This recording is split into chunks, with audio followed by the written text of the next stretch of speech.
What's going to be more challenging, a PGA LIV deal or a Russia-Ukraine deal? I think the PGA deal is much more complicated. I wouldn't say needs a deal. I think the narrative around golf would welcome a deal in terms of just having all the best players together again. But I don't think the PGA Tour needs a deal. The world of professional golf is on the edge of a monumental shift. Yet a true merger between the PGA Tour and LIV Golf remains elusive. Despite high-profile meetings and ambitious promises, the unification of these two golfing giants is not any closer, according to Rory McIlroy. Since its inception in 2022, LIV Golf, backed by Saudi Arabia's Public Investment Fund, PIF, has lured top talent from the PGA Tour with lucrative offers. This exodus led to suspensions and a palpable divide within the sport.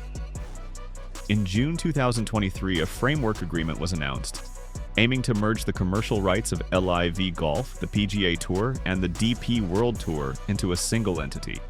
This new venture would be funded by the PIF, with PGA Tour Commissioner Jay Monahan at the helm, as CEO, and Yasser Al-Rumayyan, governor of the PIF, serving as chairman.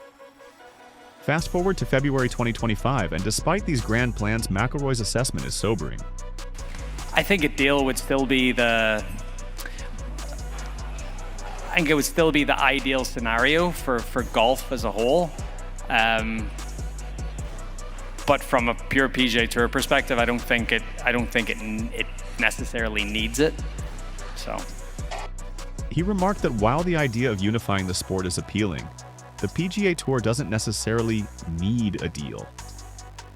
McIlroy pointed out that achieving consensus is challenging when one party is ready and the other isn't, highlighting the complexities hindering progress. The involvement of President Donald Trump has added another layer of intrigue to these negotiations. Trump's administration has actively facilitated discussions between the PGA Tour and LIV Golf, with hopes that his influence could expedite a resolution. However, despite these efforts, a definitive agreement remains out of reach. That was great. Yeah, it was really good. It was really good. I thought we had a good discussion. I learned that he's not a fan of the LIV format, I was like, but you've hosted their events. He's like, yeah, but it doesn't mean that I like it. But so I think he's on the tour side. Amidst these stalled negotiations, McIlroy has also addressed his upcoming schedule. With only the Arnold Palmer Invitational and the Players' Championship on his calendar before the Masters, he acknowledged the possibility of adding another event.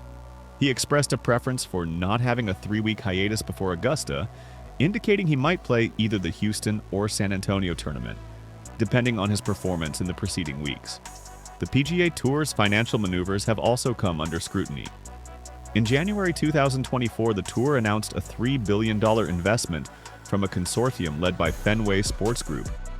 This investment aims to bolster the Tour's for-profit arm, PGA Tour Enterprises, and may influence the trajectory of merger discussions.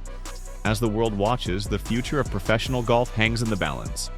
Will the PGA Tour and LIV Golf find common ground, or will the sport remain divided?